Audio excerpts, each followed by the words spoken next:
ये नियमावली 100% स्टे लगेगा, क्योंकि सरकार ने जिस तरह से हम लोग के साथ विश्वासघात किया। एस्टेट 19 फ्रेश नोटिफिकेशन था, उसमें कहीं कोई एरर नहीं था। इन्होंने सबसे पहले 12 मार्च को रिजल्ट जारी किया, फिर 21 जून को रिजल्ट जारी किया, फिर 26 का एक लेटर दिया। सबको नौकरी के नाम पे इन्होंने क्या दिया? बिहार बीपीएससी दिया। बिहार बीपीएससी में क्या दिया? 2 एग्जाम दिया। आज भी बीपीएससी जो लाया है वो बीपीएससी में सिर्फ और सिर्फ धांधली करवाने के लिए लाया। मैं दावे के साथ कह सकता हूं, और मैं आपको आज तक जो मिला हूं सड़क पे मिला हूं। मैं पीछे कदम हटाने वाला नहीं हूं। मुझे नीतीश कुमार जी से, तेजस्वी यादव जी से, चंद्रशेखर यादव जी से और इनके जितने भी मंत्रिमंडल के लोग हैं, मैं उनसे जवाब चाहता हूं कि आपने जो विश्वासघात किया है, जिस तरह से आपने लाठीचार्ज किया है, उसका जवाब हमको चाहिए। और जो हमारे साथी का एज बाउंड्री लाइन को पार कर गया, 10 साल उस समय भी एज रिलैक्सेशन दिया गया, उन सारे साथियों ने आपका क्या बिगाड़ा है? आपने हर एक अभ्यर्थियों का खून के आपने आंसू रुलाए हैं। लगातार हम लोग आज डिस्टर्ब हैं, डिप्रेशन में हैं। इसका जवाबदेही कौन देगा? मैं पूछना चाहता हूं नीतीश कुमार जी से। नीतीश कुमार जी ने किस जन्म का हम सारे अभ्यर्थियों से बदला लिया? उनका जवाब इनको माननीय उच्च न्यायालय में देना पड़ेगा, और माननीय उच्च न्यायालय पे हमको पूरा भरोसा है शुभम जी कि हमको अधिकार और हक मिलेगा। क्यों आप विश्वासघात कर रहे हैं? आपने हमेशा से हम सारे अभ्यर्थियों के साथ छल किया है, प्रपंच किया है, खून के आंसू रुलाए। इसका श्राप आपको पड़ेगा। आने वाला जो इलेक्शन है 23-24 का इलेक्शन, उसमें आपको दिखाई भी पड़ेगा। 24 का जो इलेक्शन है विधान लोकसभा का, और 25 का जो विधानसभा का इलेक्शन में आप दोनों पार्टी का समूल नाश हो जाएगा। मैं लिए किया था कि आपकी राजनीतिक रोटी आप सेक सके, अभ्यर्थियों को लड़ा सके, हम लोग माननीय उच्च न्यायालय में जा सके। आपने सिर्फ और सिर्फ राजनीति किया है, और इसी राजनीति का जवाब आपको कोर्ट में मिलेगा। आपने जिस तरह से हम लोग के जीवन के साथ खेला है, इसका एक एक हिसाब होगा।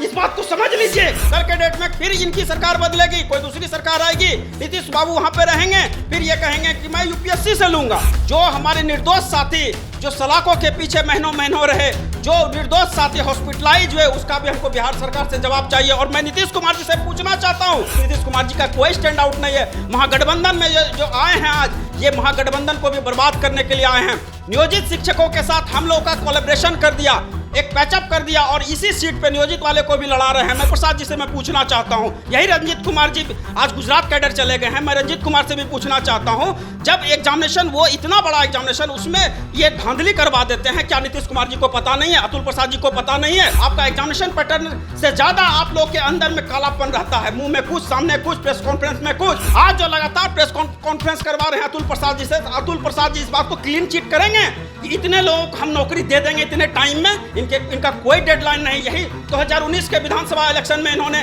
2 एग्जाम को, इन्होंने ऑफलाइन एग्जाम को कैंसिल करवाया, फिर उसके बाद ऑनलाइन एग्जाम लिया। तब पूर्ण शिक्षा की आप बात कर रहे हैं? अरे आप ही की सरकार थी साहब, माननीय महोदय साहब, आप ही ने 2007 से ये नियोजन प्रक्रिया प्रारंभ किया। आज आपको लगने लगा कि 7वां चरण के अभ्यर्थी ने आवाज उठा दिया, डिग्री दिखाओ नौकरी पाओ का विरोध कर रहा है, तो भाई चलो सारे अभ्यर्थियों को इसके साथ गठजोड़ कर दो। विजय कुमार चौधरी जी से मैं पूछना चाहता हूं साहब, 1 महीना 10 दिन जब आपका सदन चल रहा था, तो मुंह पे क्या आपका वो सील पट लग गया था? वहां पे भी तो आप बोल सकते थे कि हम बीपीएससी से एग्जामिनेशन कंडक्ट करवाएंगे, वहां पे तो आपके मुंह में टिप क्वाइट लग गया था। आप ही ना 12 मार्च का प्रेस कॉन्फ्रेंस किए थे, इतने लोग पास हैं, 24,599, उनकी नौकरी पक्की, तो फिर कच्ची कैसे हो गई? देखिए, साक्षात्कार बिहार में सबको पता है किस लिए लिया जाता है। साक्षात्कार का अभी तक का रिजल्टेंट, इस बात को समझिए।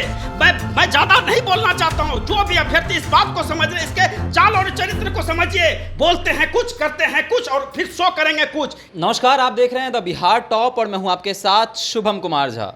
दोस्तों, बिहार में नई शिक्षक नियमावली आती है, और इसको लेकर काफ़ी जगहों पर विरोध दर्ज किया जाता है, विरोध किया जाता है। जो शिक्षक अभ्यर्थी हैं वह लगातार इसका विरोध करते हैं।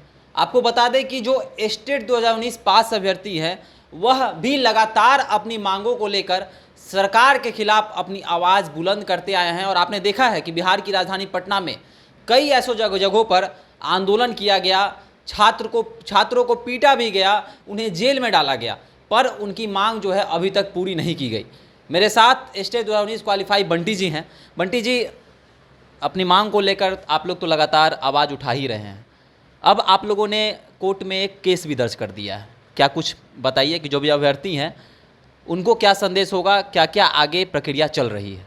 सबसे पहली बात, द बिहार टॉप और आपकी पूरी टीम को, शुभम भाई, एसटीईटी क्वालिफाइड बंटी के तरफ से बहुत बहुत धन्यवाद कि आप पहले भी एसटीईटी को बहुत अच्छे तरीके से कवर किए हैं और वर्तमान में भी आप कवर कर रहे हैं। और मुझे उम्मीद है कि आने वाले टाइम में ये जो लड़ाई है, बहुत आने वाले टाइम में बहुत लंबी खींची जाएगी, इस लड़ाई के खिलाफ में आप लगातार बहुत ही प्रखरता और बहुत ही प्रमुखता से आवाज़ उठाते रहे हैं और उठाते रहेंगे।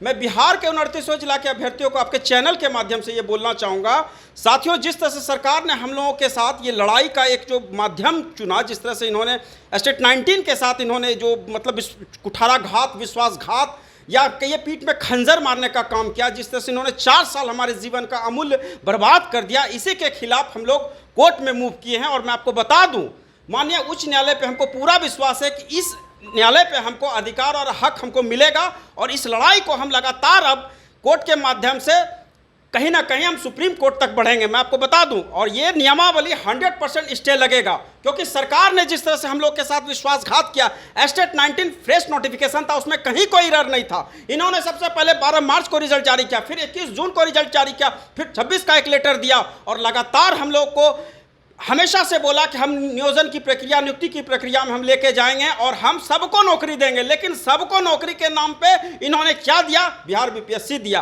बिहार बीपीएससी में क्या दिया? 2 एग्जाम दिया। दोनों एग्जाम में, एक एग्जाम में दोनों एग्जाम में इन्होंने निगेटिव मार्किंग रखा था, तो बाद में फिर इन्होंने पहला एग्जाम में निगेटिव मार्किंग हटा के सेकेंड एग्जाम में इन्होंने निगेटिव मार्किंग रख दिया। उसके बाद ये कहना है कि ये अंतिम प्रक्रिया नहीं है, इसके बाद और भी प्रक्रियाएं होंगी, इसका मतलब इंटरव्यू भी ये लागू करेंगे। कल के डेट में फिर इनकी सरकार बदलेगी, कोई दूसरी सरकार आएगी, नीतीश बाबू वहां पे रहेंगे, फिर ये कहेंगे कि मैं यूपीएससी से लूंगा। तो ये प्रक्रिया को हमको किसी न किसी तरीके से रोकना है और मैं सरकार से ये जवाब चाहूंगा, 4 साल से जिस तरह से आपने हम लोग को खून के आंसू रुलाए, जिस तरह से आपने सड़क पे हम लोग के ऊपर में अत्याचार किया, जिस तरह से बिहार के उन सारे अभ्यर्थियों का विश्वासघात किया, उसका हमको जवाब चाहिए। और सबसे पहली बात, जो हमारे निर्दोष साथी जो सलाखों के पीछे महीनों महीनों रहे, जो निर्दोष साथी हॉस्पिटलाइज हुए, उसका भी हमको बिहार सरकार से जवाब चाहिए। और मैं नीतीश कुमार जी से पूछना चाहता हूं, आपके चैनल द बिहार टॉप के माध्यम से, नीतीश कुमार जी, आपका कोई स्टैंड आउट नहीं है, आपने कभी भी अपना स्टैंड क्लियर नहीं किया। और मैं बोलता था शुभम भाई, जब आप हमको कवर करते थे, मैं बोला करता था इस नीतीश कुमार जी का कोई स्टैंड आउट नहीं है। महागठबंधन में जो आए हैं आज, ये महागठबंधन को भी बर्बाद करने के लिए आए हैं। नियोजित शिक्षकों के साथ हम लोग का कोलैबोरेशन कर दिया, एक पैचअप कर दिया और इसी सीट पे नियोजित वाले को भी लड़ा रहे हैं। मैं पूछना चाहता हूं, पहले इन्होंने बोला 3 लाख सीट है, फिर इन्होंने बोला 2.5 लाख सीट है, फिर इन्होंने बोला 2.25 लाख सीट है, आज कह रहे हैं 1,70,000 सीट है। 6 to 8 का सीट कहां चला गया, जिसमें जो